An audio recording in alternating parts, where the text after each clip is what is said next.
Olá, pessoal. Muito bom dia, boa tarde, boa noite também para quem vai assistir aqui fora do nosso horário padrão, né? Sejam muito bem-vindos aqui a esse nosso módulo, ao módulo de Processo Civil, comigo, professor Gustavo Faria, e vou te acompanhar aqui então durante todo esse ano nesse nosso curso extensivo, numa situação atípica, né? Uma situação triste de sala vazia, mas necessária, né? Numa posição que eu julgo correta da fundação, de entrar com esse sistema aí de prevenção diante dessa situação de pandemia.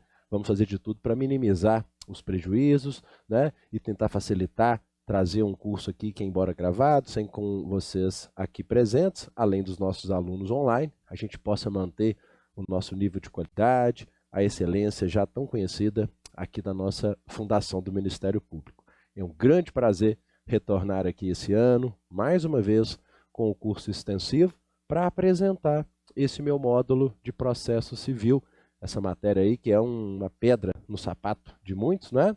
Eu espero que, assim como nos últimos anos, a gente venha aqui construindo boas turmas com bases muito sólidas, fazendo amigos, como sempre tenho feito aqui nas nossas turmas presenciais, agora também os meus alunos online, que não estarão aqui, mesmo quando essa situação se regularizar. Não é assim? É com muita alegria que eu recomeço mais um ano aqui na Fundação. Vejam bem, pessoal, dê uma olhadinha comigo como vai funcionar o nosso módulo, aqui o nosso módulo de processo civil. Vejam, aqui eu tenho os meus dados pessoais, se você quiser me seguir nas redes aí sociais, principalmente no Instagram, jogue aí @professor Gustavo Faria, tá? Interaja comigo, me mande suas dúvidas, pode me mandar por direct, além, é claro, do canal da Fundação, pode fazer contato direto comigo, vai ser um prazer conhecê-los, principalmente meus alunos do online, que não estarão presentes aqui. Fiquem em contato, fiquem à vontade para estabelecer esse contato e manter essa interação. De que forma o nosso curso se organiza? Pessoal, vejam bem, dê uma olhadinha comigo. Nosso curso tem, olha que maravilha, uma carga horária de 116 horas aula. Nós temos 116 horas aula distribuídas da seguinte forma. Eu vou chamar de módulo 1, módulo 2 e módulo 3.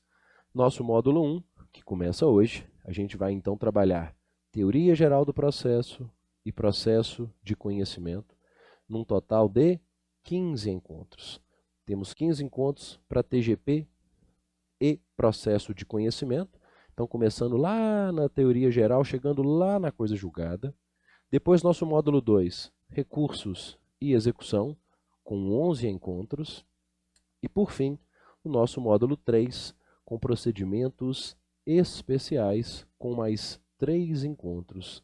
Então, vejam, né, pessoal? 26 com 3, são 29 encontros, é uma carga horária, assim, fantástica, que dá para a gente trabalhar, em termos de preparatório para concursos, muita matéria, é muito conteúdo ao longo desse curso extensivo, tá? Por isso que, sem dúvida alguma, esse curso aqui do MP é minha menina dos olhos, que dá para trabalhar coisas que dificilmente eu consigo, assuntos, tangenciar temas que dificilmente eu consigo tangenciar. Vejam bem, pessoal, como eu não tenho colegas aqui hoje, geralmente eu faço uma pesquisa online aqui por meio de um sistema ao vivo que me dá um retorno, mas no futuro eu vou acabar conhecendo esses focos, ou apenas um foco de vocês aí nas carreiras jurídicas, se é apenas MP, MG, se é apenas MP, seja de qualquer estado, se há muitos que ainda pretendem migrar ou, né, transitar por outras carreiras, mas eu vou conhecendo esse perfil aos poucos, mas desde já eu quero apresentar a vocês, no âmbito do Ministério Público, qual tem sido o perfil das provas atuais. Vejam, pessoal, nós temos um perfil de prova hoje, aqui em processo civil, e falo apenas pelo processo civil, de uma prova que, como acredito na maioria das disciplinas, mantém o foco na lei seca. Eu vou te mostrar os 3 perfis de prova atuais. Vejam bem, digamos que 75% das provas, ou 75% das questões, giram em torno desse primeiro modelo. Dê uma olhadinha comigo, vejam. Esse modelo é o modelo daqui de Minas, o modelo da nossa prova, o modelo da nossa prova de primeira etapa, onde, por exemplo, vamos dar uma analisada. Esse primeiro modelo, 75 diria por cento variando, claro, mas aproximadamente das nossas questões, como a nossa prova, onde se diz assinale a alternativa incorreta, puro texto de lei. Vejam, versando processos sobre direitos que admitam autocomposição. É lícito às partes plenamente capazes estipular mudanças em seu procedimento, ajustando-o às especificidades da causa, convencionando sobre ônus, poderes, faculdades, deveres, antes ou durante o processo. Essa é uma cópia do caput do artigo 190. Lei sequinha, lei purinha, sem preocupação nenhuma com doutrina ou com jurisprudência. Letra B. De comum acordo, o juiz e as partes podem fixar calendário para a prática de atos processuais, quando for o caso. Legal? Esse é o artigo 191, copiado e colado em seu caput. Letra C. Esse calendário processual vincula as partes e o juiz, e os prazos nele previstos somente serão modificados em casos excepcionais. Cópia do artigo 191, parágrafo 1º. E a letra D. Mesmo com a calendarização dos atos processuais, é indispensável a intimação das partes, sob pena de cerceamento de defesa. Não, porque vejo como o artigo 191, parágrafo 2º, é claro, dispensa-se a intimação. Ele está dizendo aqui que é indispensável a intimação das partes para a prática de ato calendarizado. Então vejam, pessoal, hoje varia em média, mas chegando aí num patamar de 75%. Na prova aqui do MP de Minas, 100% das questões de primeira etapa seguem esse formato.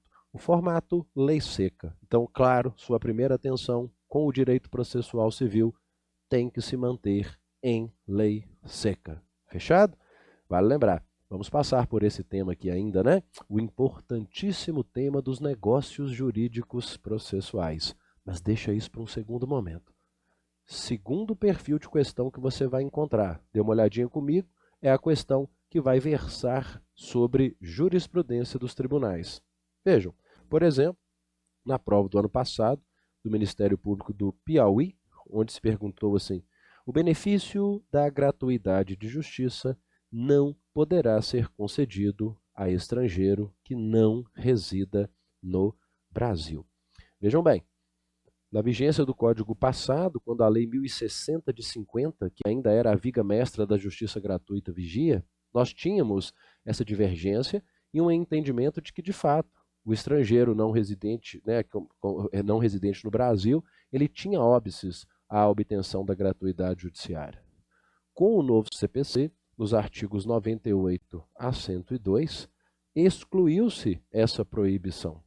De forma que agora a jurisprudência do STJ já assentou o entendimento segundo o qual, veja comigo, a gratuidade da justiça passou a poder ser concedida a estrangeiro, mesmo que ele não resida no Brasil, após a entrada em vigor do novo Código. Informativo 622 de 2018. Então vejam, né?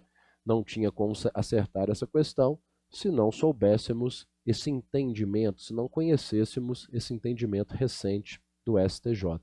Então, precisaremos dar muita atenção também à jurisprudência dos tribunais, notadamente a do Superior Tribunal de Justiça, que é aquela que pisa mais no campo do processo civil. Gustavo, e doutrina também tem sido cobrada? Bom, se 75% das questões, digamos, gira em torno do primeiro modelo, lei seca, e uns 15% giraria em torno aqui da jurisprudência, dependendo da banca um pouco mais ou um pouco menos, nós também temos questões que exigem conhecimento eminentemente doutrinário, que eu reputaria como aquelas questões que compõem uma menor parte da nossa prova, é verdade. Mas dá uma olhadinha, por exemplo, nesse modelo aqui, lá da prova do Ministério Público de Rondônia, em 2017, onde a pergunta foi: o litisconsórcio será sempre inicial, contemporâneo à formação do processo, não se admitindo litisconsórcio ulterior. Errada uma vez que, como se vê, por exemplo, aqui, né, da doutrina do professor Daniel Assunção Amorim, há litisconsórcio ulterior. Litisconsórcio ulterior, entendido como aquele formado após o momento inicial da propositura da ação. É aquele que se verifica durante o trâmite processual. Então, essa é uma questão de cunho eminentemente doutrinário. Talvez, na minha visão, com certeza, a menor parte das questões. Para que serviu tudo isso? Primeiro, para você identificar que o foco, ainda sem dúvida alguma, é no texto de lei, mas que existem muitas e muitas questões com esses aspectos de ordem mais doutrinária e jurisprudencial, ok? Então, nós não poderemos nos furtar, nós não poderemos negligenciar a importância do aprofundamento, mesmo num curso que prepare para a primeira etapa, ainda que o foco não seja uma discursiva, ainda que o foco não seja uma prova oral. E é por isso que vocês vão perceber que eu vou trazer muita jurisprudência nos nossos slides, muita doutrina nos nossos slides, para você montar um bom material de apoio, para que as suas revisões estejam amparadas nesse bom material de apoio. Vamos escrever bastante. Você vai ter todos esses slides na área do aluno, eles sempre serão disponibilizados após as aulas, e você vai fazendo tudo isso com um acompanhamento, caso queira, de uma boa doutrina. Qual doutrina que você me indica, Gustavo? Então vamos para a parte das referências bibliográficas. Está aqui. Bom, nossa bibliografia sugerida, claro, não posso começar deixando de pedir o seu CPC devidamente atualizado. Vamos conferir se o seu código está atualizado. Ele tem que estar atualizado até essa lei do final de 2019.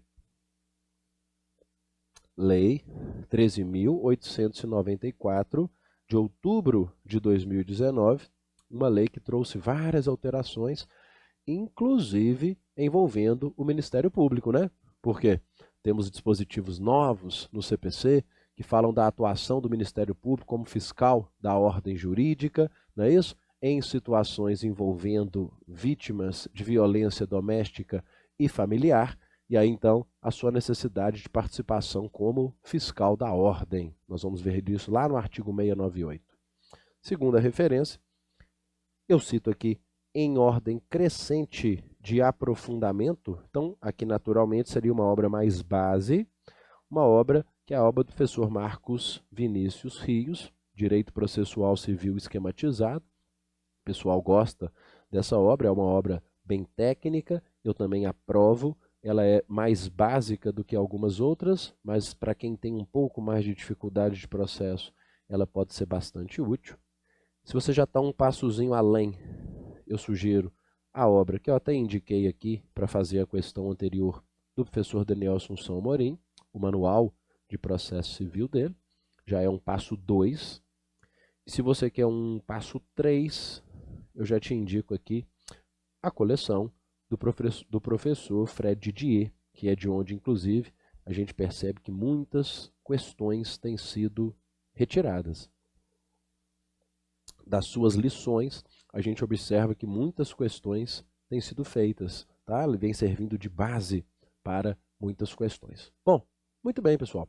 Dito isso, agora a gente passa, então, depois dessa apresentação, né? Ainda que eu não tenha tido a oportunidade de te conhecer presencialmente e verificar qual que é o seu perfil, numa outra oportunidade a gente vai fazer isso. A gente, então, sem perda de tempo, já inicia o nosso primeiro ponto da disciplina.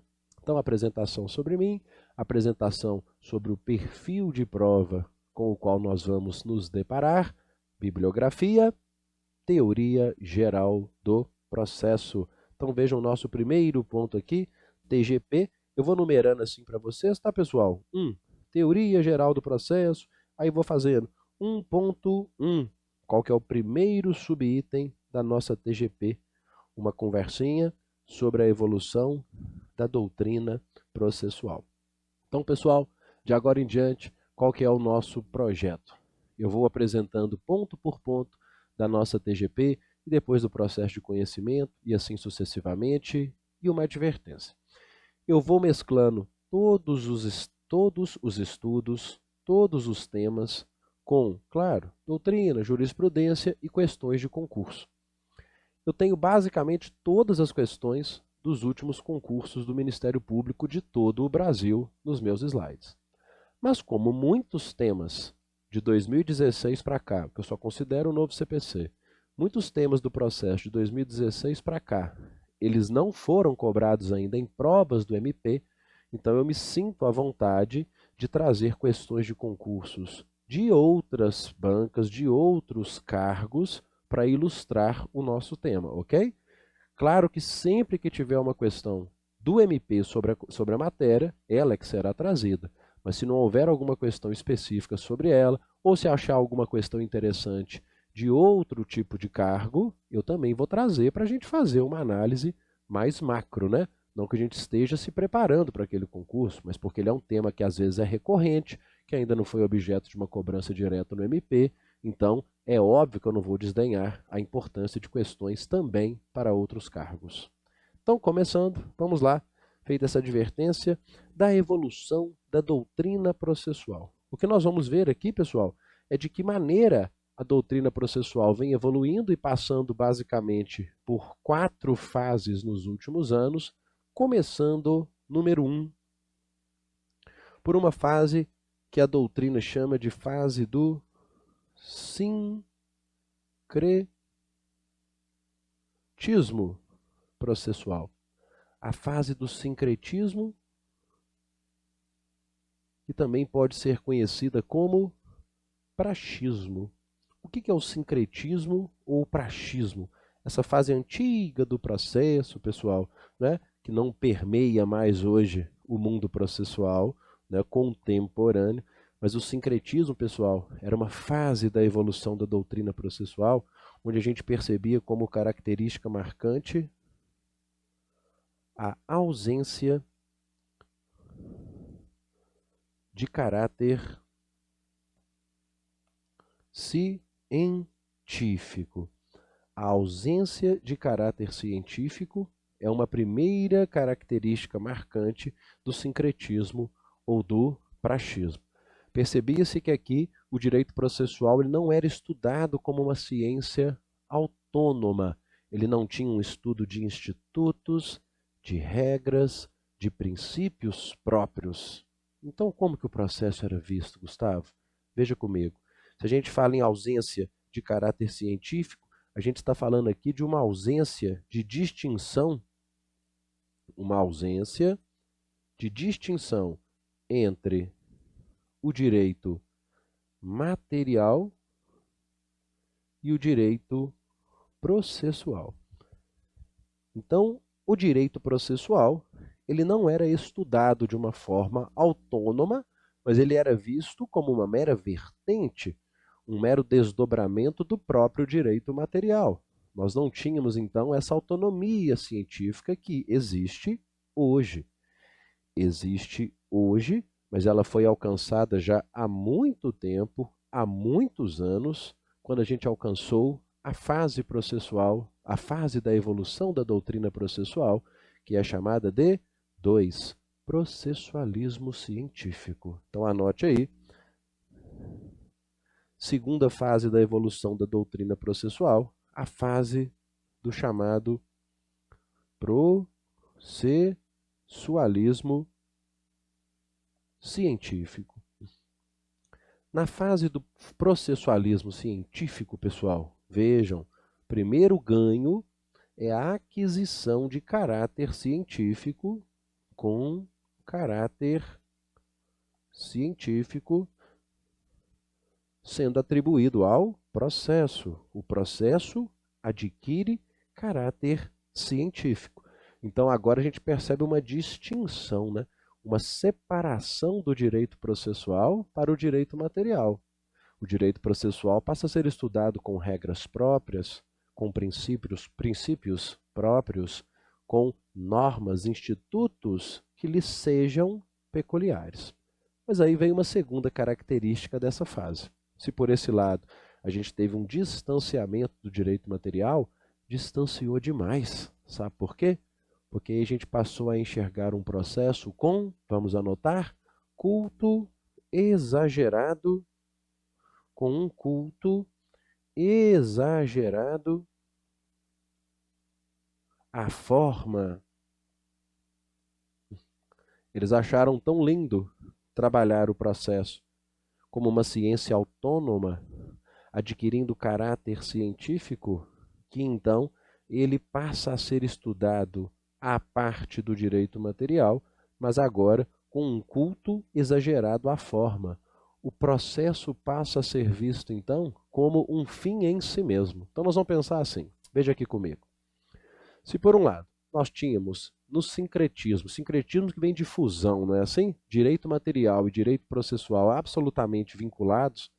Quando a gente passa para a fase do processualismo científico, a gente tem um distanciamento, mas um distanciamento muito grande. O processo passa a ser visto como um fim em si mesmo. É muito comum usar essa expressão para se referir a essa fase do processualismo científico. O processo visto como um fim em si mesmo.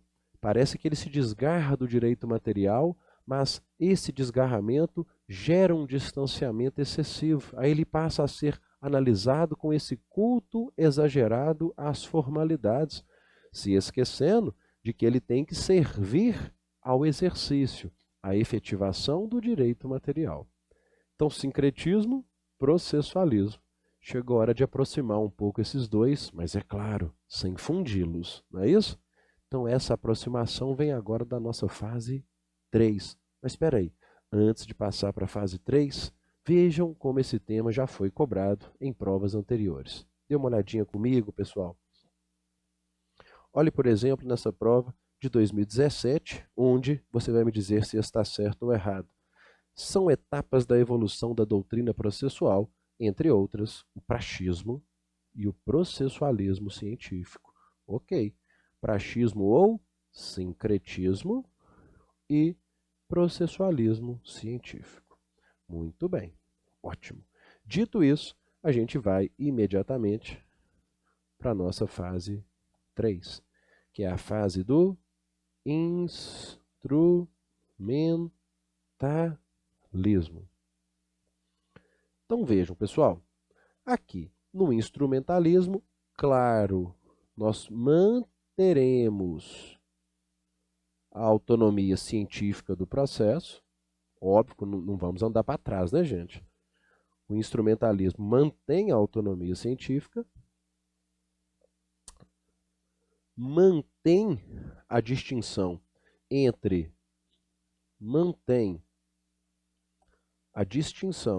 entre direito material e direito processual. Todavia, a partir de então, passa a existir uma relação de dependência,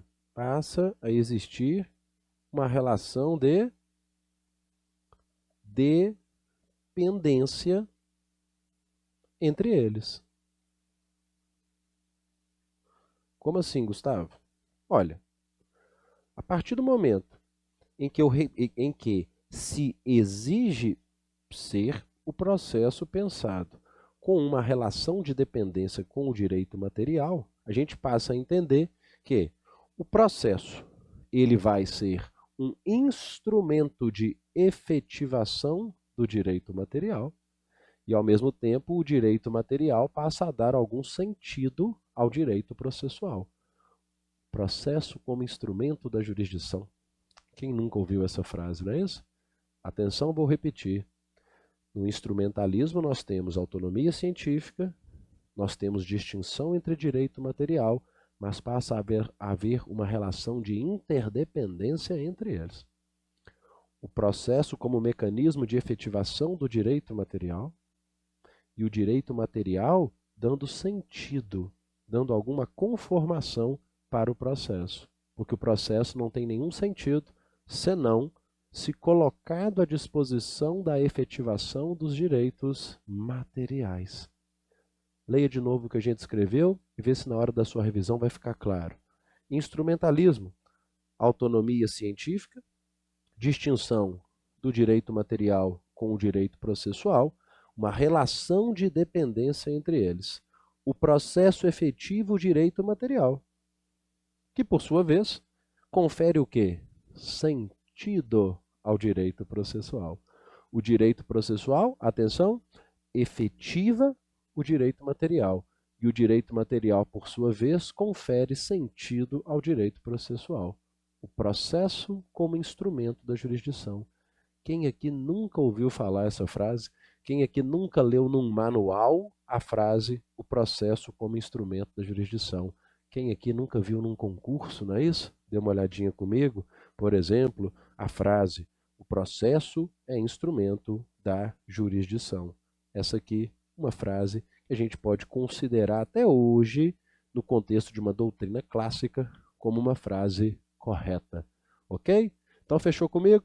Sincretismo ou praxismo, fase do processualismo científico. 3, fase do instrumentalismo. Vamos subindo os degraus e chegamos agora ao degrau mais recente, que é o degrau do neoprocessualismo. 4, o degrau do neoprocessualismo. O que seria o neoprocessualismo? Primeiro, lembrar que neoprocessualismo também pode ser chamado na sua prova de formalismo valorativo. Já já eu te explico por quê. Neoprocessualismo ou formalismo valorativo. O que significa, né? Estudar o processo sob a ótica do neoprocessualismo. O neoprocessualismo, pessoal, ou formalismo valorativo, é o processo do que a gente chama da jurisdição constitucional. É o processo da jurisdição constitucional. É o processo como um mecanismo de afirmação, é o processo como um mecanismo de efetivação dos valores constitucionais. Então, é um processo cada vez mais estudado à luz da Constituição, ordenado, disciplinado, interpretado sob a luz da Constituição. O processo, repito, como mecanismo de efetivação das promessas constitucionais. O processo como mecanismo de efetivação dos valores constitucionais.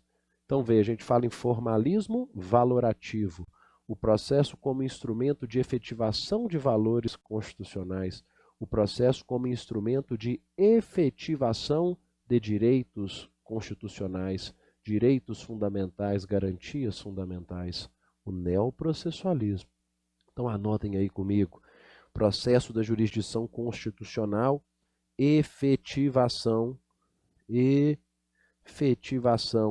dos direitos reconhecidos na Constituição Federal. Esses valores, esses princípios, esses direitos, pessoal, passando a ter cada vez mais eficácia normativa. Eu vou anotar isso, olha aqui, ó. É a ideia de se conferir. Anote também, né? Vamos fazendo um cadernão aqui ao longo desse nosso curso. É o processo buscando dar cada vez mais eficácia normativa aos valores, aos princípios estabelecidos na Constituição. A Constituição, pessoal, anote aí, eficácia normativa aos valores, aos princípios estabelecidos na Constituição. Pessoal, no neoprocessualismo, a Constituição não pode ser vista mais apenas como uma técnica de integração do direito. A Constituição tem que ser vista efetivamente como instrumento de eficácia plena da normatização, ordenando, disciplinando, interpretando, promovendo tudo isso no âmbito do direito infraconstitucional. Ele ordena, ele interpreta, ele disciplina a orientação do direito infraconstitucional, notadamente aqui no nosso caso, do direito processual civil. E essa ideia do neoprocessualismo, pessoal, como a ideia da jurisdição constitucional, como o processo, como o mecanismo de efetivação das promessas constitucionais, um processo que assegura eficácia normativa aos valores e aos princípios da Constituição, toda essa ideia, todo esse contexto de neoprocessualismo foi absolutamente recepcionado pelo Código de 2015. O Código de 2015 tem toda uma linha neoprocessualista subjacente ao seu texto. Confere comigo, pessoal.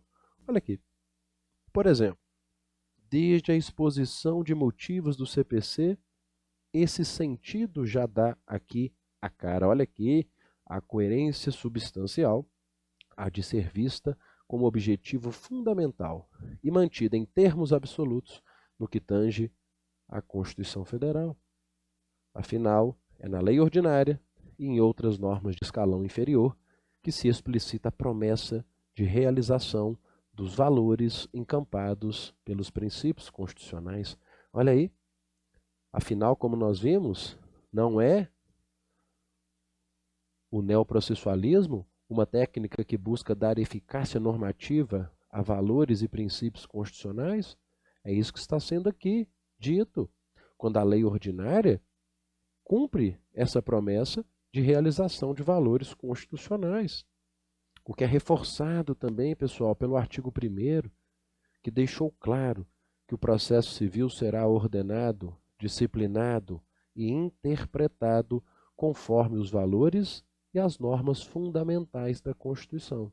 Então vejam como, atenção, desde a exposição de motivos, passando pelo artigo 1º do CPC, é claro, é manifesto o interesse hoje da doutrina processual de valorizar a eficácia normativa, os preceitos, os institutos, os direitos, as garantias constitucionais, sob então a ótica do que se tem chamado de neoprocessualismo. Vejam, pessoal, Gustavo, isso está me parecendo tão óbvio. Eu também achava isso um pouco óbvio quando eu tive uma primeira visão há muitos anos e falava, mas é claro que a Constituição tem que ter eficácia normativa, é claro que ela não pode só ser técnica de integração do direito. Mas olha que consideração interessante para você ver comigo e depois rever sempre que estudar o neoprocessualismo. É como aqui, por exemplo, pessoal, nos diz o Daniel Sarmento, que o que hoje parece uma obviedade, talvez você esteja pensando isso, era quase revolucionário numa época em que a nossa cultura jurídica hegemônica não tratava a Constituição como norma, mas como pouco mais do que um repositório de promessas grandiloquentes, cuja efetivação dependeria quase sempre da boa vontade do legislador e dos governantes de plantão. Então é claro que não, né? E é por isso que o que antes parecia o que hoje parece uma obviedade para tempos passados, então isso exige uma nova visão, porque como ele disse aqui, né? A Constituição não pode ser vista mais como apenas um repositório de promessas grandiloquentes. Não é isso? Está lembrado o artigo 1º que eu acabei de projetar? A Constituição, então, vai o quê? Ordenar, disciplinar, interpretar todo o sistema processual.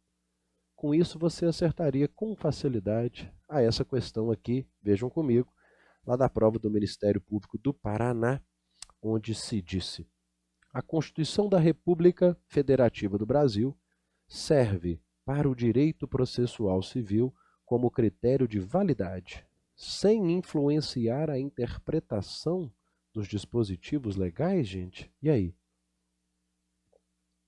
Sem influenciar a interpretação dos dispositivos legais? Claro que não. Como vimos no próprio artigo 1º, né? O processo civil será, atenção, ordenado, disciplinado e interpretado, obviamente também interpretado pelas normas constitucionais, pelos valores constitucionais.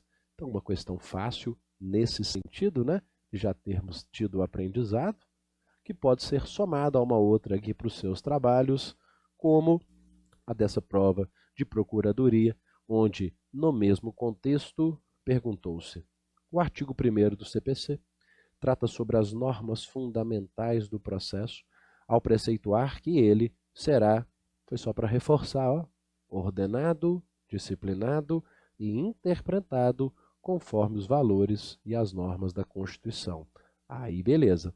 Então, o que faltou na questão anterior, lá da prova da promotoria do Paraná, aqui ficou evidenciado. Tá ok?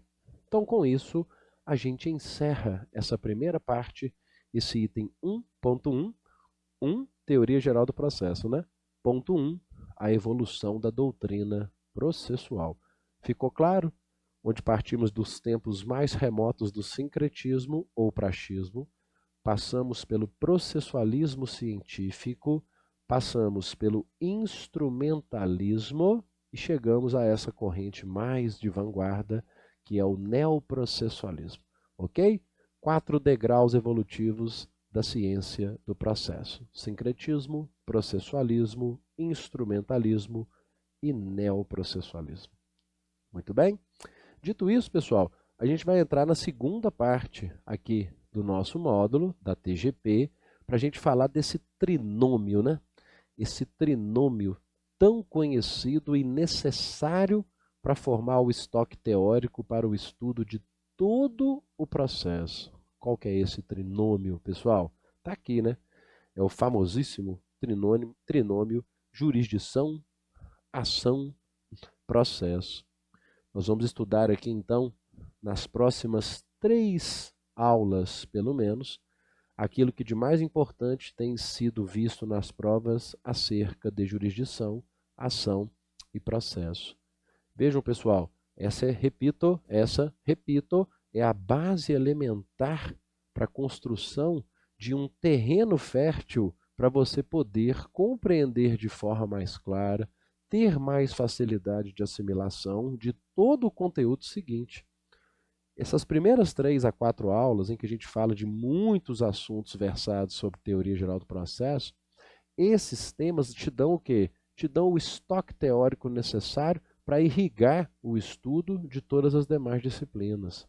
Eu acho que foi partindo dessa premissa, que ela é elementar em qualquer manual que se leia, que veja comigo, que essa prova aqui, ó, lá do MP da Bahia, em 2018, disse: a moderna processualística tem como base esse trinômio: ação, jurisdição e processo, cujos aspectos são gerais e incidentes sobre todas as formas de prestação jurisdicional, passando pelo processo de conhecimento até chegar na fase jurissatisfativa, não é isso? Que é a fase da execução.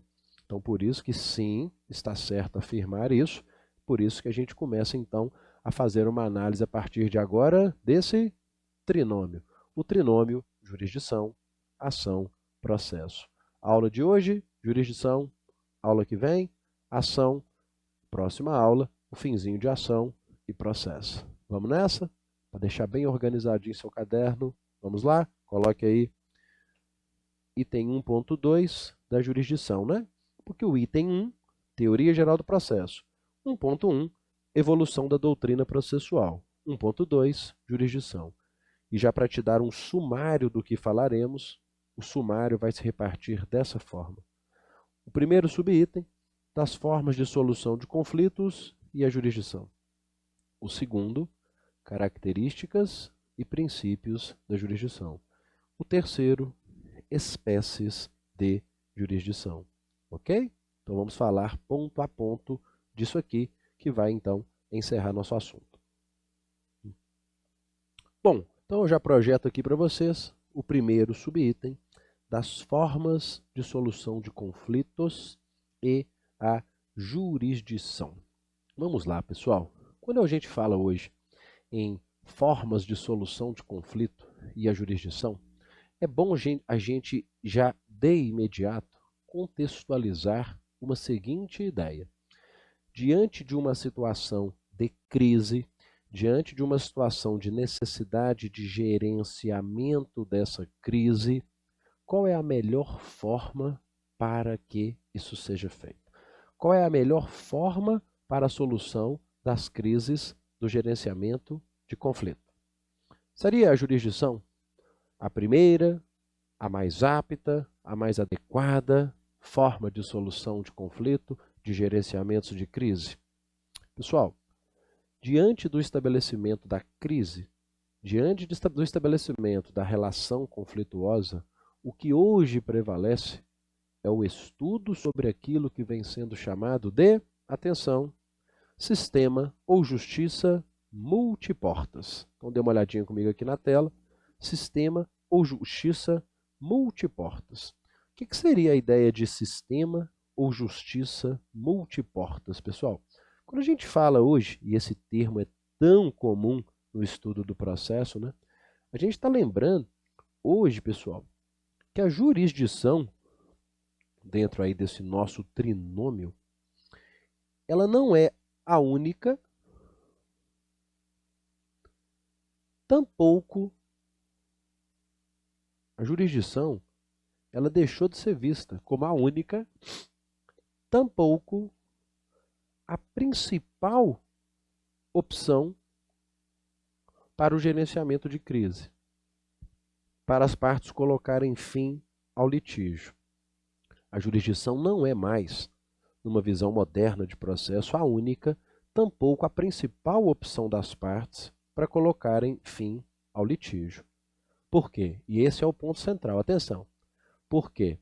Para cada tipo de conflito, atenção aqui comigo, ó, veja bem, para cada tipo de conflito existe uma forma adequada de solução.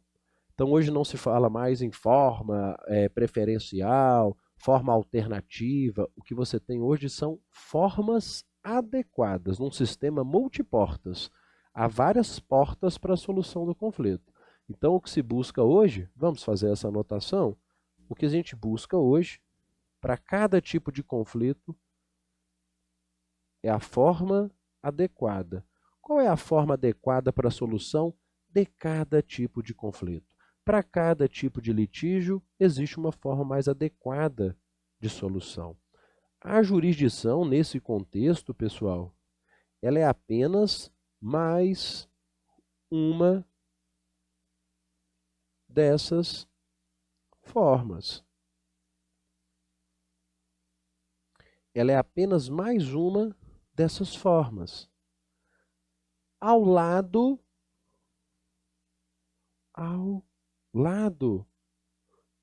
do que tem sido chamado de equivalentes jurisdicionais. A jurisdição é apenas mais uma dessas opções que caminha para e passo, que caminha ao lado de equivalentes jurisdicionais. Equivalentes jurisdicionais, pessoal, a propósito, que tem como grande destaque as formas de autocomposição. Equivalentes jurisdicionais que têm como grande destaque as formas de autocomposição. Eu estou repetindo enquanto você vai anotar. Eu vou voltar à tela, repetir o que eu disse e você vai verificar se o seu caderno vai ficar organizado. Vejam, quando se fala hoje em solução de conflitos e jurisdição, o que se tem contemporaneamente é uma ideia de sistema multiportas, também chamada de justiça multiportas. E o que significa dizer isso? Atenção, jurisdição diante de um sistema multiportas, ela, pessoal, não é mais a única, tampouco a principal opção das partes para colocarem fim ao litígio. Por quê, Gustavo? Porque para cada tipo de litígio existirá a forma mais adequada de solução. Sendo que nesse contexto, a jurisdição, pessoal, ela é apenas mais uma dessas formas, mais uma dessas opções, que caminha ao lado dos chamados equivalentes jurisdicionais. Equivalentes jurisdicionais, vocês vão ver comigo quais são, mas que têm grande destaque para a autocomposição. Alguns, inclusive, hoje, né, falam até em um princípio da primazia da autocomposição como um equivalente jurisdicional. Então, pessoal, essa é a ideia do que eles chamam de justiça ou sistema multiportas. Gustavo, isso tem sido cobrado nas atuais provas? Tem. Dá uma olhadinha comigo. Por exemplo, lá na prova do MP de Santa Catarina, vamos dar uma olhadinha nesse enunciado. O Código de Processo Civil adota o modelo multiportas, de modo que cada demanda deve ser submetida a uma técnica ou método, olha quem está aqui, mais adequado para a sua solução.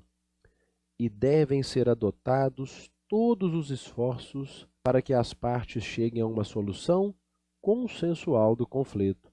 Lembra da primazia da autocomposição? Em regra, apenas se não for possível a solução consensual, o processo seguirá para uma segunda fase, uma fase litigiosa voltada para a instrução e julgamento adjudicatório do caso. Muito bem. Então, olha aqui uma prova extremamente recente, tangenciando o tema sistema, também chamado de justiça, também chamado de método, modelo multiportas. Ok? Tranquila essa ideia? Então, a primeira coisa é entender isso. Que diante de crises, diante de conflitos, quando se fala hoje em solução de conflitos, não é a jurisdição que vai pular no primeiro plano. A gente vai trabalhar dentro de um modelo multiportas. Qual que é a forma mais adequada para a solução desse conflito? Aí você tem vários modelos, várias formas, várias técnicas. A jurisdição é apenas mais uma delas. Não é a única, nem a principal. Qual que é a principal? Autocomposição. Ponto. O que você vai anotar agora? Quais são as formas postas à disposição das partes e qual vai para que elas vejam qual vai ser a mais adequada para o caso. Então anote aí formas de solução de conflito. Vamos lá? Letra A, a autotutela. Então a primeira forma de solução de conflito, formas de solução de conflito. E dentre elas, as partes vão procurar a mais adequada. Formas de solução de conflito. Primeiro, autotutela. Letra B, a autocomposição. Letra C, a arbitragem. E letra D, aí vai ser a menina dos olhos, né? Onde a gente vai tirar o maior número de informações, a mais cobrada forma, que é a jurisdição. Não é isso? Aí a jurisdição vai ser o mote aqui, ó, né? De toda essa aula. Mas antes de chegar nela, né?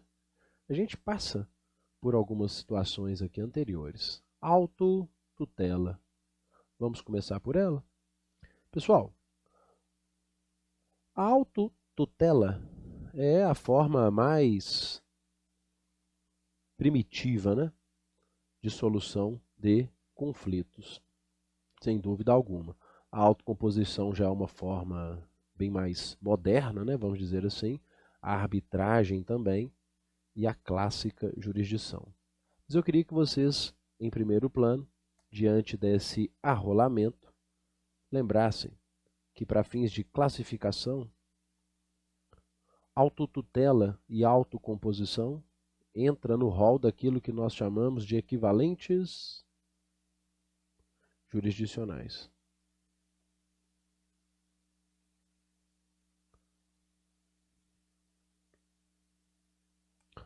Autotutela e autocomposição como equivalentes jurisdicionais.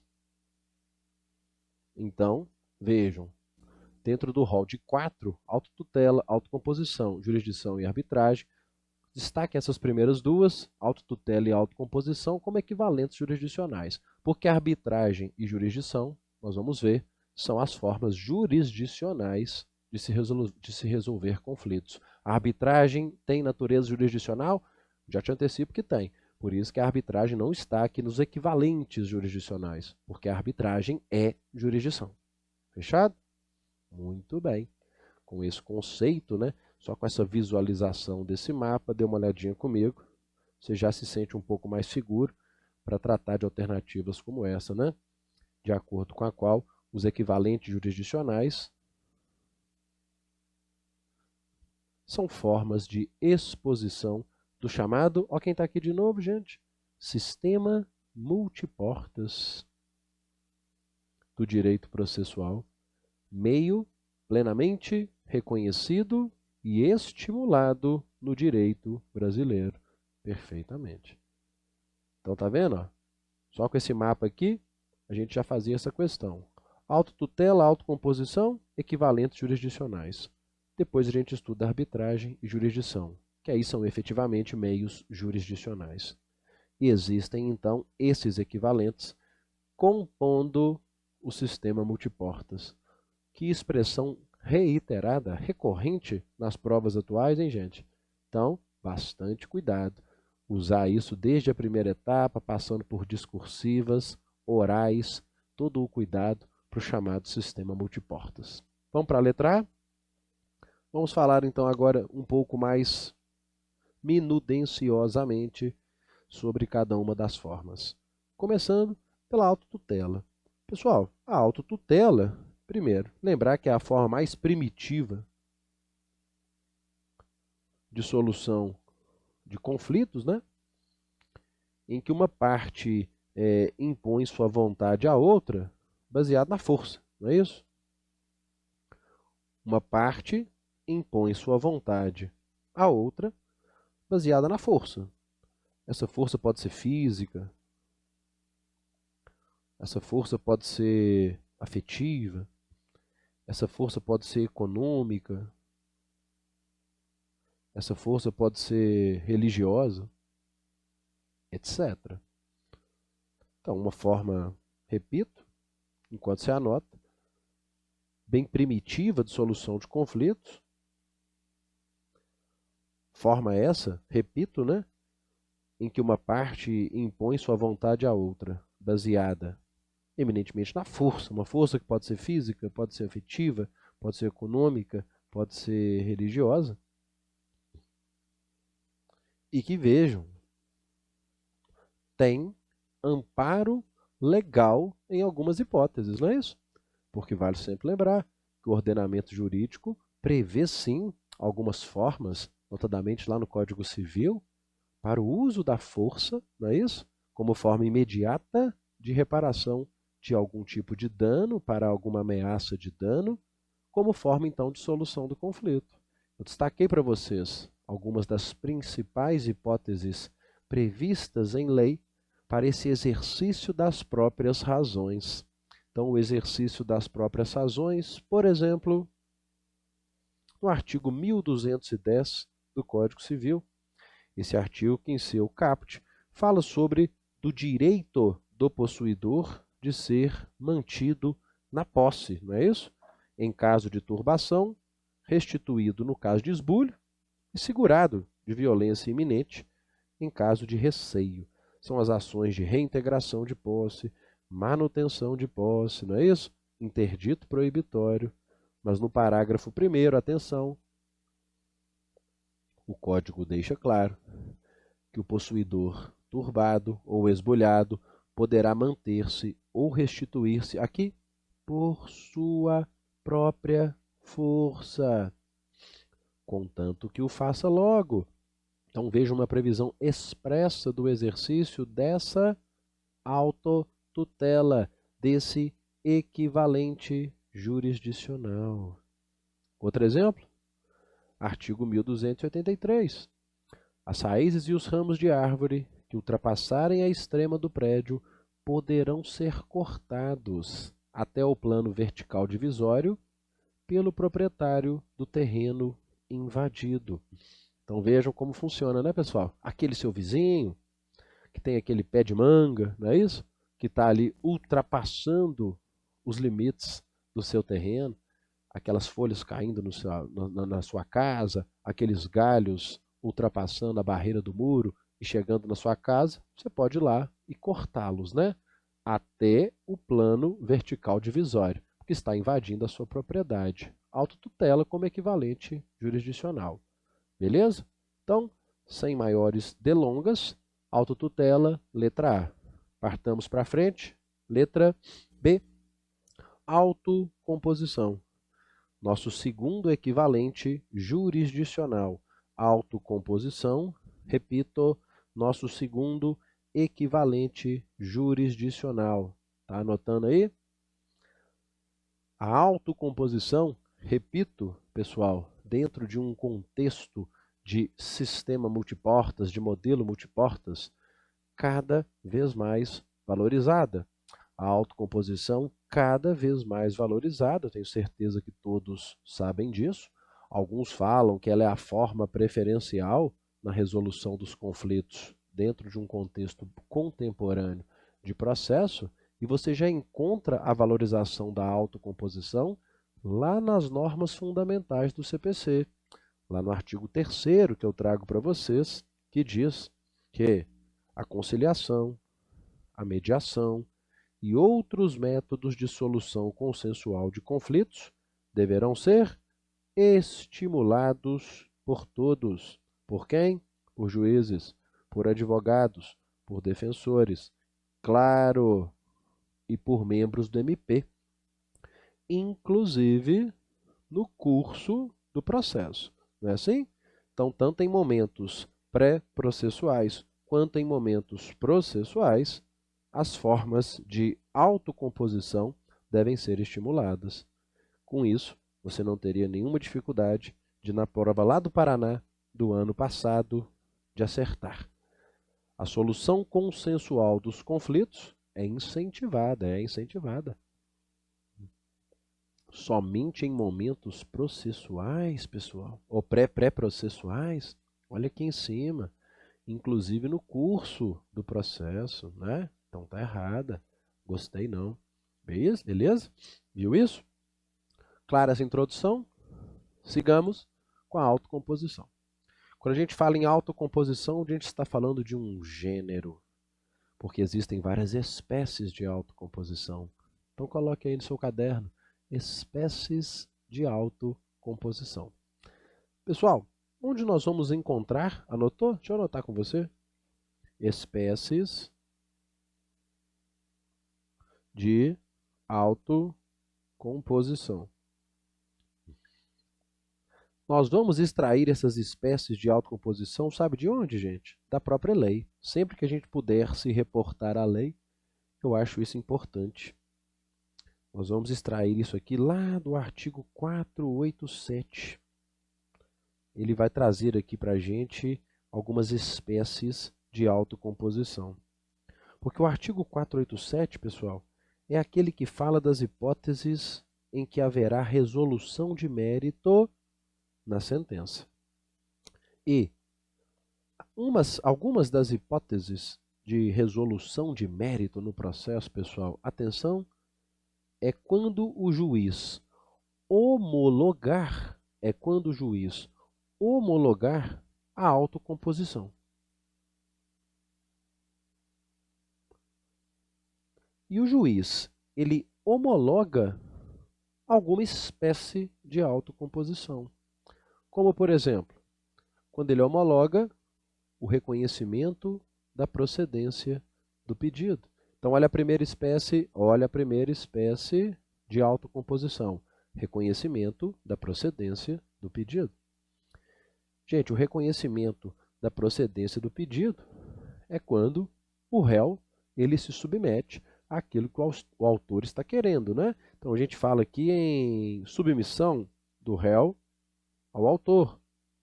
Então, a submissão é uma forma de autocomposição.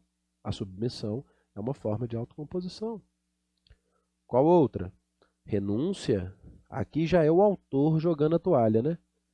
Se na de cima foi o réu abrindo mão, aqui embaixo é o autor abrindo mão, renunciando à pretensão formulada, de forma que então as partes, por suas próprias forças, puseram fim ao processo. Então aqui são extremos, né? Submissão e renúncia. E você tem, claro, uma forma intermediária, que é a forma da transação, não é isso? Quando a gente pensa em transação, ela seria uma situação, eu digo, intermediária, porque na transação a gente pode falar em concessões mútuas e recíprocas, não é isso? Quando a gente fala em transação, a gente pode falar em concessões mútuas e recíprocas.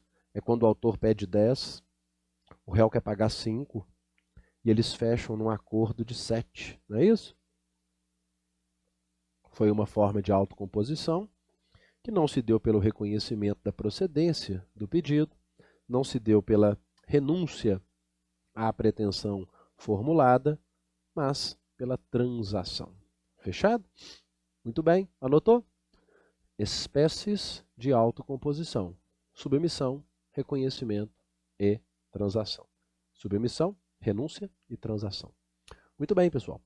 Só que a gente complementa ainda a autocomposição com a seguinte parte do raciocínio.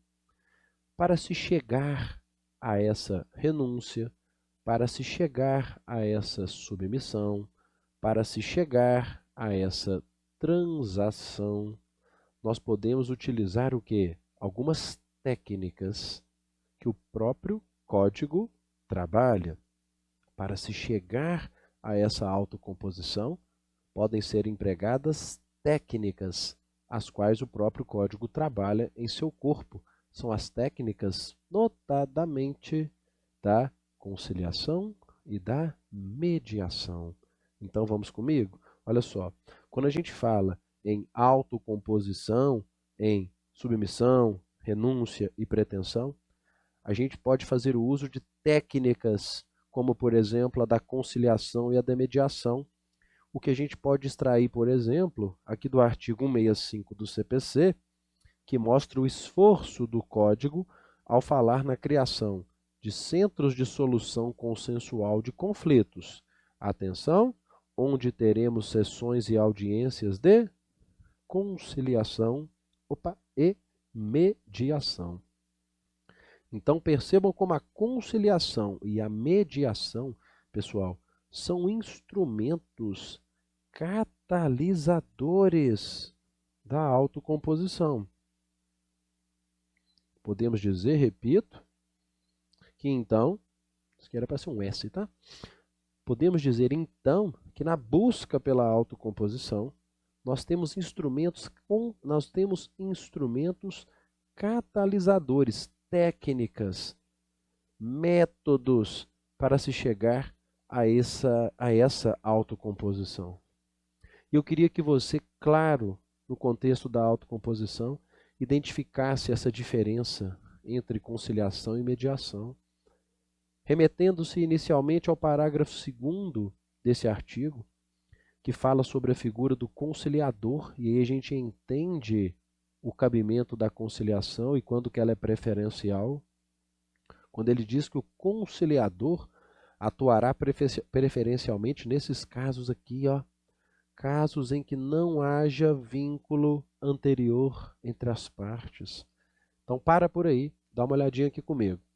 A conciliação, pessoal, é uma técnica para se chegar à autocomposição em que um terceiro vai agir preferencialmente num contexto de litígio em que não haja vínculo anterior entre as partes. Um acidente de veículo. Autor e réu nunca se viram antes, só na data do acidente. Então a figura do conciliador ela é preferencial. Não há vínculo anterior entre as partes. É uma situação mais objetiva, mais impessoal, mais fria, tanto que, olha comigo, o conciliador poderá, inclusive, sugerir soluções para o litígio. Ele pode virar para as partes, então, e dizer: ô autor, por que você não abre mão aqui desse dano moral? Ô réu, por que você não faz esse pagamento aqui desse dano material? Então vejam, é mais objetivo, é mais impessoal, porque as partes não têm uma lide sociológica, né? Aquilo que se está vendo ali na petição inicial reflete exatamente qual é a relação das partes. Diferentemente, pessoal, dê uma olhadinha comigo, é quando eu tenho a mediação. Por quê? Porque a figura do mediador, ela já é voltada preferencialmente para casos em que haja vínculo anterior entre as partes. Então vejam, aqui comigo, antes de continuarmos a ler. O mediador, ele atuará preferencialmente em situações onde haja vínculo anterior entre as partes. Por exemplo, ações de família. Às vezes aquilo que você vê numa petição inicial diz muito pouco sobre o conflito. Aquele texto, aquela narrativa inicial que o advogado fez, é só a ponta do iceberg, né? Você tem por trás daquilo um grande conflito, uma lide sociológica, psicológica, entre, por exemplo, um pai e uma mãe que estão disputando a guarda de um filho. Então, em casos como esses, não é a conciliação a forma mais adequada, a técnica a ser empregada para chegarmos à autocomposição. Aí a técnica mais adequada é a da mediação. Na mediação, o que vai acontecer? Leia comigo a segunda parte desse parágrafo.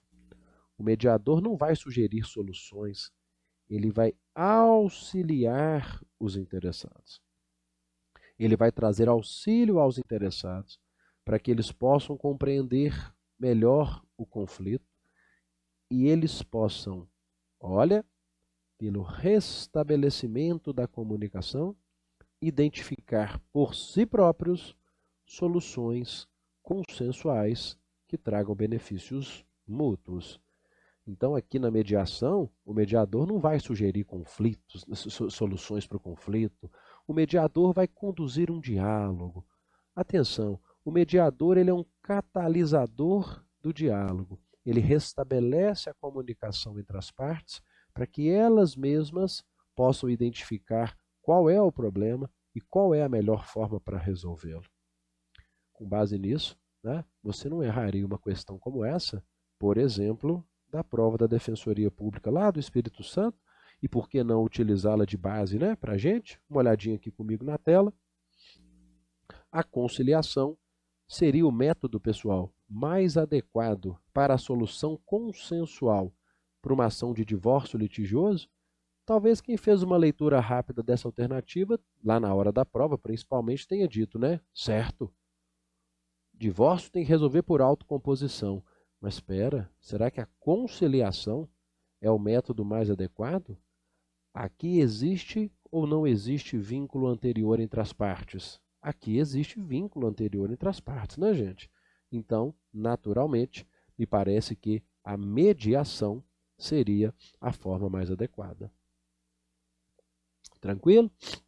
Muito bem. Aproveitando que está na tela, você já tendo visto a autocomposição, já vai pular comigo para a arbitragem. Tá vendo?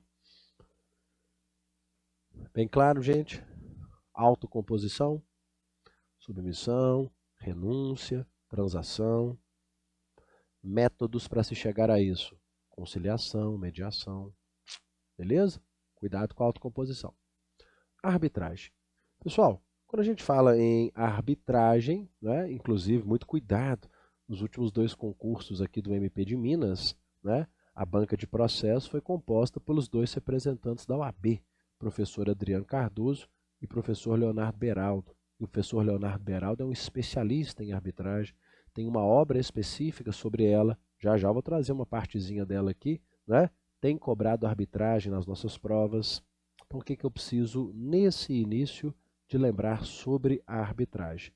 Pessoal, a arbitragem, vejam, ela tem previsão no próprio Código de Processo, onde lá no artigo 3º, parágrafo 1º, é expressamente permitida a utilização da arbitragem como forma adequada de solução para certos conflitos, na forma da lei, que é a famosa Lei 9.307. A Lei 9.307, de 96, que em seu artigo 1º diz que pessoas capazes de contratar poderão valer-se da arbitragem para resolver quais tipos de litígios? De litígios relativos a direitos patrimoniais disponíveis. Patrimoniais disponíveis. Ok? Gustavo, por que você não colocou a arbitragem como equivalente jurisdicional? Porque hoje há uma tendência absolutamente clara a se afirmar de maneira categórica: a arbitragem tem natureza jurisdicional. Alguns falam, inclusive, vou até anotar essa expressão aqui, que a arbitragem é uma espécie de jurisdição privada. Anota isso comigo. Vejam, a arbitragem como uma espécie de jurisdição privada. Então não é um equivalente jurisdicional, porque a arbitragem ela é jurisdição. A arbitragem é manifestação da jurisdição. Gustavo, de onde a gente pode inferir essa informação? De onde a gente tira essa ideia? Você pode inferir essa informação tanto da lei, quanto da doutrina, quanto da jurisprudência. Comecemos pelos fundamentos legais que embasam essa informação. Comigo, a própria lei de arbitragem deixa claro: o árbitro é juiz de fato, o árbitro é juiz de direito. Sua sentença, inclusive, não está sujeita a recurso ao Poder Judiciário, muito menos sujeita à homologação. O CPC também reforça essa ideia ao dizer que é título executivo judicial a sentença arbitral. Então vejam até aqui que tanto a lei de arbitragem quanto o CPC deixam claro que o exercício dessa atividade ela tem um cunho de natureza jurisdicional. Vamos para a doutrina? Vejam, aqui o examinador da nossa banca, né? Professor Leonardo de Faria Beraldo. Lembrando que a tese majoritária sobre a jurisdição sobre a arbitragem, perdão, é a tese jurisdicionalista, que percebe na arbitragem verdadeira atividade jurisdicional, sendo prova disso a lei ter dado ao árbitro poderes para dirimir conflitos de interesses. E a cereja do bolo, veja o entendimento do STJ, onde, vou pegar só a parte negritada, ele diz que se deve partir, naturalmente, de um pressuposto de que a atividade desenvolvida na arbitragem tem natureza jurisdicional. Então vejam, repito, seja com base na lei, seja com base na doutrina, seja com base na atual jurisprudência, nós podemos então dizer que a jurisdição, como uma forma de solução de conflitos, atenção, dentro do sistema multiportas, dentro do modelo multiportas, não é um equivalente jurisdicional, porque ela é uma atividade eminentemente jurisdicional. Fechado? Autotutela, autocomposição, a arbitragem chegou à estrela da nossa festa, não é isso? Letra D, jurisdição. Então agora a gente vai, até o fim da aula de hoje, falar, anote aqui comigo, põe aí no seu caderno, letra D, aqui na tela, coloque aqui comigo, letra D, por favor, obrigado, jurisdição, certo? Vamos falar agora então sobre essa quarta forma, esse quarto método dentro do chamado sistema multiportas de solução de conflitos, que é a jurisdição, que a gente pode começar numa espécie de conceituação, falando que a jurisdição ela é o quê, né? A jurisdição, primeiramente, ela é uma função, não é isso? Ela é uma função atribuída pela Constituição Federal ao complexo de órgãos, não é isso? Do Poder Judiciário. Então, vou repetir.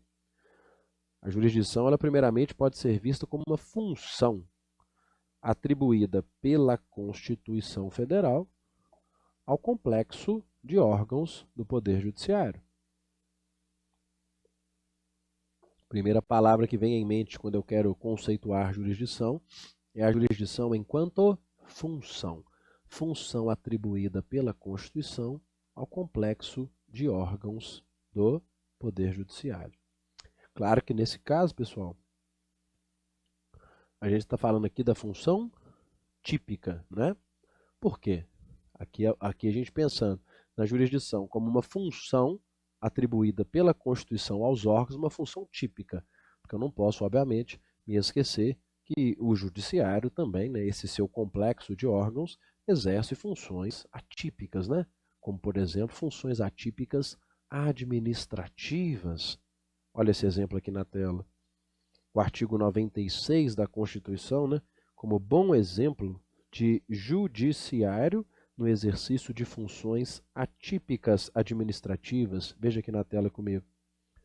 Artigo 96. Competindo aos tribunais organizar secretarias, organizar serviços auxiliares, prover cargos de juiz, propor criação de novas varas. Então temos aqui, né, exercício de função atípica pelos órgãos do judiciário.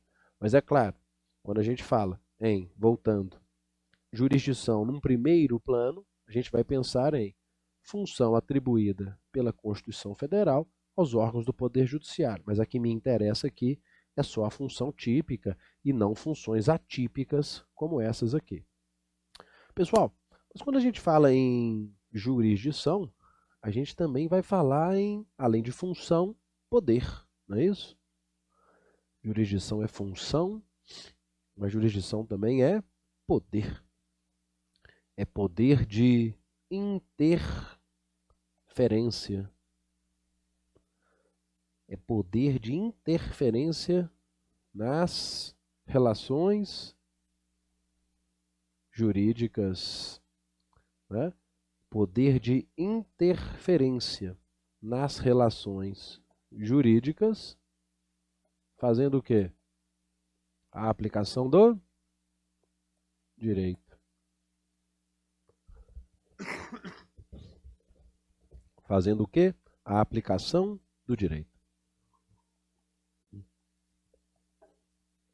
Esse, pessoal, a gente pode dizer, é o escopo jurídico da jurisdição. Esse, a gente pode dizer, é o escopo jurídico da jurisdição. Declarando o direito, realizando o direito, fazendo com isso a composição dos litígios. Então, atenção, ficou claro? Revisa comigo. Além da ideia de função, função atribuída pela Constituição aos órgãos do Poder Judiciário, uma função típica, eu tenho também uma ideia de poder. Poder de interferência nas relações jurídicas para fins de solucionar os conflitos mediante a aplicação do direito. Costuma-se dizer que esse é o escopo jurídico da jurisdição. Realizar e aplicar o direito para a resolução dos conflitos. Por isso que, por exemplo, dê uma olhadinha comigo, você não erraria essa questão, onde se disse que a jurisdição consiste na função estatal de compor litígios e declarar e realizar o direito. Muito bem. Agora vejam, ainda na tela. Nós falamos em poder de interferência nas relações jurídicas com a aplicação, olha quem está aqui, do direito. Pessoal, quando eu falo em aplicar direito como escopo jurídico da jurisdição, qual direito é esse? Quando a gente fala, pessoal, em direito, vamos lá. Quando a gente fala em direito, eu estou pensando nas normas jurídicas. E quando eu falo em normas jurídicas, nós vamos pensar em princípios, normas, dois pontos. Nós vamos pensar em regras, como uma lei federal, um código civil. E eu ousaria colocar aqui do lado, até com um tom interrogativo, a própria jurisprudência, né? Porque hoje em dia, quando se fala em direito, quando se fala em normas de direito, ao lado dos princípios e das regras, cada vez mais ganha força, né? Os precedentes dos tribunais, notadamente aqueles com força vinculante, não é assim? Com efeito vinculante, o binding effect, que nesses casos podem ser equiparados esses precedentes aos princípios e às regras, né? Vejam como a valorização da posição dos tribunais ganha força ao longo dos últimos anos, o que pode ser revelado até mesmo lá na exposição de motivos do Código vigente. Dê uma olhadinha comigo, por exemplo, quando o ministro Luiz Fux, que fez aqui a exposição de motivos do CPC, deixa claro, né, que encampou-se no CPC princípio no sentido de que, firmada a jurisprudência em certo sentido, olha aqui, ela deve, como norma, ser mantida, salvo se houver relevantes razões para alterá-la. Então, olhem eles falando aqui em jurisprudência como norma, não é isso? Notadamente, pessoal, se você pegar o artigo 927 do CPC, que eu acho que ainda não é hora de estudá-lo, você vai perceber de forma muito clara, né? Como que lá nesse artigo 927 nós temos um rol de precedentes, que são chamados precedentes vinculantes, não é isso? Com autoridade vinculante, não é isso? Que trazem uma concepção, de fato, de normatização pelos tribunais. Tá ok? Regras, princípios, a questão da jurisprudência que ainda vai ser mais trabalhada, mas atenção, só não deixem colocar nesse rol aqui do que a gente está chamando de direito para a solução dos conflitos, cuidado com a equidade. Então vamos fazer uma observação? Coloca assim no seu caderno, ó. Observação para a equidade. Essa função jurisdicional, ela pode ser exercida por equidade? Atenção. Gente, primeiramente, Gustavo, julgar não sendo como a regra, com um princípio, com um precedente vinculante, e julgar com base em equidade, seria o quê? Primeiramente, julgar com equidade, gente, é julgar com o próprio senso de justiça, né? Não estando adstrito aos termos das normas. É julgar de forma subjetiva, né? Extremamente idiosincrática. É dar ao caso concreto, né, a solução que melhor aprouver ao julgador.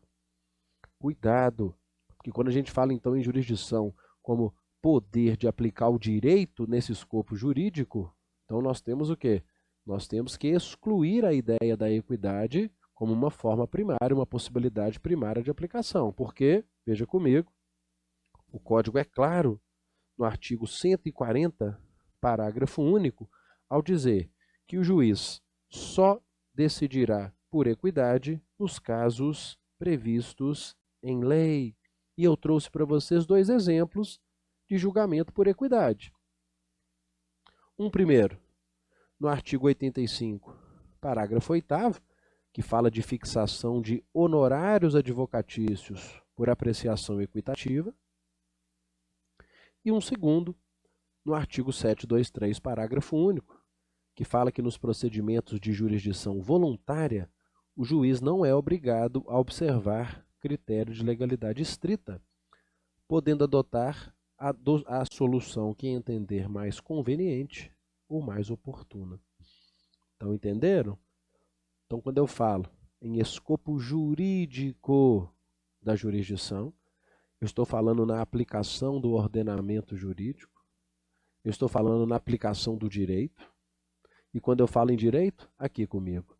Eu falo em quê? Eu falo em regras, eu falo em princípios, eu falo em certos precedentes da jurisprudência. Agora, a equidade, cuidado, né? Dentro do escopo jurídico da jurisdição, a equidade, ela está num contexto lá embaixo, onde, com autorização legal, o juiz pode assim decidir. Te trouxe 2 exemplos. Fixação de honorários em certas hipóteses, nós ainda vamos falar disso, e em procedimentos de jurisdição voluntária, onde o juiz pode afastar as normas de direito e julgar por equidade. Fechado?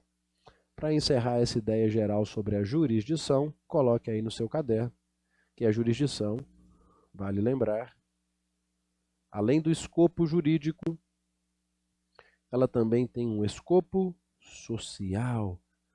O escopo social da jurisdição está relacionado à pacificação, não é isso? Social, pacificação dos conflitos. O que está sempre sendo lembrado, o tal escopo social, está anotando? A ideia de pacificação da sociedade como mote, como escopo, como objetivo dessa função. O que, por exemplo, você encontrou em 2018 na prova da magistratura federal, onde se disse, né, sobre a jurisdição, é correto afirmar que seu escopo social é a pacificação, mediante a eliminação dos conflitos. Correto. Não é isso? Porque nós vimos o escopo jurídico, que é a da aplicação e da realização do direito, e também agora o escopo social. Fechou? Então veja comigo, gente. Então falamos em jurisdição como função atribuída pela Constituição ao complexo de órgãos do Poder Judiciário, mas também na jurisdição como a ideia de poder de interferência na relação jurídica, em relações jurídicas conflituosas, e essa aplicação e essa realização, o exercício desse poder por meio de aplicação e realização do direito, não é isso? Que é o escopo jurídico da jurisdição. Direito entendido como regras, princípios, a própria jurisprudência. A equidade não é isso? A equidade lá em segundo plano. E a jurisdição também com o escopo social. O escopo social de pacificação social mediante a eliminação dos conflitos. Fechado? Então a gente fez aqui essa conceituação de uma forma um pouco mais verticalizada sobre a jurisdição como função, como poder, e dentro dessa ideia, os seus escopos, os seus objetivos. Vamos para o próximo passo? Olha aqui comigo. A gente agora entra no item 1.2.2 para falar de características e princípios da jurisdição. Então, atenção, gente. Aqui comigo. Tem que tomar muito cuidado. A gente vai falar agora um por um de todos os princípios e de todas as características da jurisdição. São muitos. Salvo engano, a gente vai até a letra M de Maria, né? Tem princípio da inafastabilidade, inevitabilidade, indelegabilidade, indeclinabilidade, territorialidade. Então tem que tomar cuidado, porque são muitos princípios e todos eles praticamente, eu vou te mostrar, todos eles praticamente cobrados em provas. E você então, um por um, vai ver que não tem dificuldade nenhuma. Analisado princípio por princípio, você não vê dificuldade em compreendê-los. Cuidado quando a gente começa, todavia, a misturá-los. Aí as questões falam de uma coisa e dá o nome de outro princípio. Aí depois ela fala de um princípio A, mas traz o conceito do princípio B. Cuidado. Então, eu até chamo o tema de características e princípios, porque há uma divergência doutrinária entre o que é característica propriamente, o que é princípio, mas essa classificação, essa taxonomia não tem sido algo que preocupa as bancas, até porque existe divergência, né? Exemplo, a inércia. Tem doutrinador que fala que a inércia é uma característica da jurisdição, Tem doutrinador que fala que a inércia é um princípio. Então não vamos nos preocupar aqui neste momento com essa distinção. Iniciando, veja comigo aqui na tela, letra A, vamos falar da inafastabilidade do controle jurisdicional. Vejam, pessoal, o princípio da inafastabilidade do controle jurisdicional, que alguns também gostam de chamar princípio do acesso à jurisdição, ou mesmo acesso à justiça, esse princípio, ele é um princípio de índole tanto constitucional quanto infraconstitucional. Percebam, eu encontro esse princípio tanto no artigo 5º, inciso 35, quanto da Constituição, quanto no próprio CPC. É o famoso princípio de acordo com o qual a lei não excluirá da apreciação do judiciário lesões ou ameaças a direito.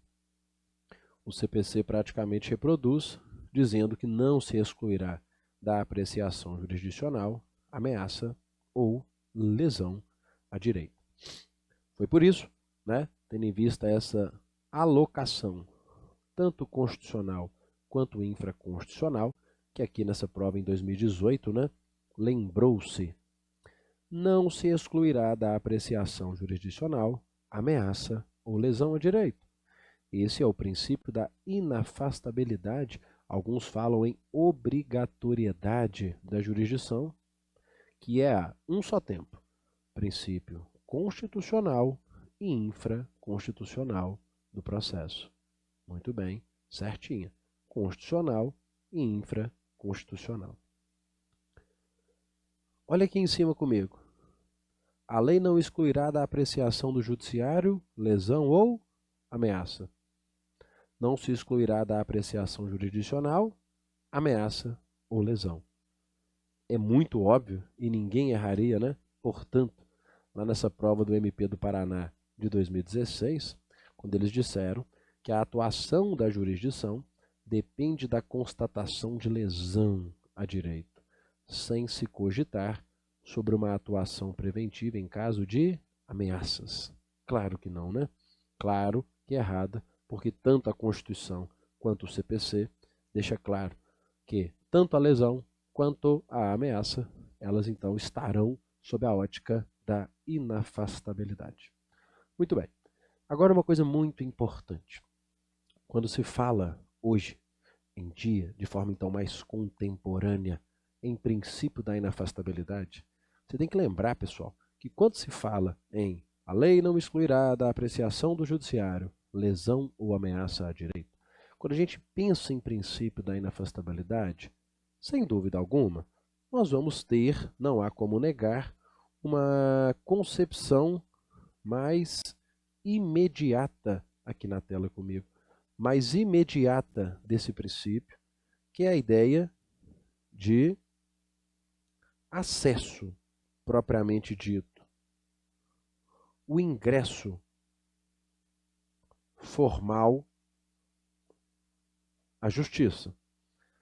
Claro, repito, enquanto você anota, que quando se fala hoje em princípio da inafastabilidade do controle jurisdicional, claro que de maneira mais imediata vem em mente a ideia de acesso, a ideia de se ofertar o ingresso do cidadão perante os órgãos do Poder Judiciário para ele buscar tanto aquele escopo jurídico quanto aquele escopo social, tanto o escopo jurídico da aplicação e realização do direito, quanto o escopo social, que é a ideia da pacificação social.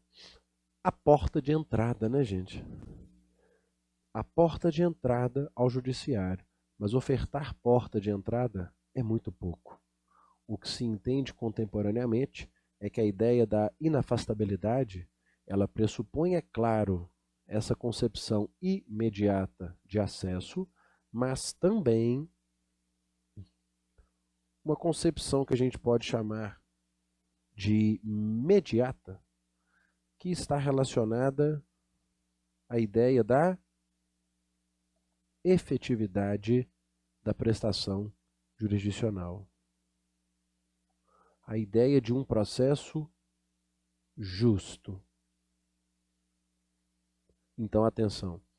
Quando se fala hoje em princípio da inafastabilidade, nós não podemos nos limitar à ideia imediata do acesso, do ingresso, mas temos que focar numa concepção mais imediata do princípio, relativa à efetividade, relativa à justiça do processo. O que seria essa ideia de processo justo? Pessoal, processo justo é aquele que segue as diretrizes de um devido processo legal. Processo justo, entendido como aquele que vai seguir as diretrizes do devido processo legal.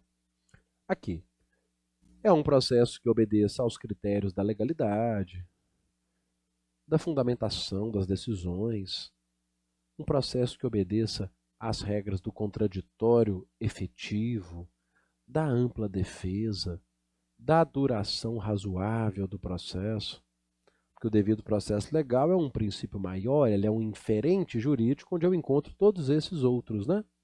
Isonomia, contraditório, ampla defesa, fundamentação, legalidade, não é isso? Celeridade, como alguns chamam, eu prefiro falar em duração razoável do processo. É com base nessa construção pessoal, por exemplo, que a doutrina, também a jurisprudência, costumam lembrar. Pensa comigo, quando a gente fala em processo efetivo, quando a gente fala em processo justo, obediente ao devido processo legal, você concorda que a duração razoável do processo, obviamente, está nesse contexto? Claro. E você concorda que uma boa forma de se obter uma duração razoável, uma efetividade do processo, é implementando as possibilidades legais de concessão de medidas liminares? Você concorda comigo que quando a lei prevê a possibilidade da concessão, num determinado caso, de medidas liminares, inaudita, altera parte, você está propiciando efetividade, justiça, obedientes ao devido processo legal? Espero que você tenha concordado que a possibilidade de se obter medidas liminares, inaudita, altera parte, num determinado processo, entendendo que essa possibilidade vai ao encontro dessa concepção imediata do princípio da inafastabilidade do controle. Porque às vezes uma visão mais rasa pensa nesse princípio só como a ideia de acesso. E esse princípio não traduz apenas acesso. Esse princípio também tem que traduzir o quê? Efetividade, como nos casos das medidas liminares. Foi por isso que, olhe comigo, por exemplo, nessa questão que eu achei muito interessante, lá do MP do Rio de Janeiro, eles disseram assim: a possibilidade de concessão pelo juiz da causa de tutela antecipatória do mérito, inaudita altera parte, em razão de requerimento formulado nesse sentido, está diretamente relacionada a qual princípio? O princípio que a gente está estudando, o princípio da inafastabilidade do controle. Então percebam que quando se fala na ideia mediata, na ideia da efetividade desse princípio, a gente pode inclusive se reportar a possibilidades como essa. Porque vejam, não sei se ficou claro para você aqui. Numa visão superficial da inafastabilidade, o cara pensa só em acesso, só na porta de entrada. Mas a visão mais contemporânea da inafastabilidade exige também o quê? Efetividade, porta de saída. E no contexto da efetividade, do processo justo, é claro que também se encontra nitidamente alojado ou alojada a possibilidade de concessão de medidas liminares, medidas inaudita altera parte, porque elas vão absolutamente ao encontro desse ideal de justiça do processo de efetividade. Tá claro? Então essa ideia da inafastabilidade a gente inicia aqui. Quando eu voltar no nosso segundo horário, eu vou falar mais alguma coisa sobre esse princípio e me dedicar pelas próximas horas às demais características e princípios da jurisdição. Fechado? Até já!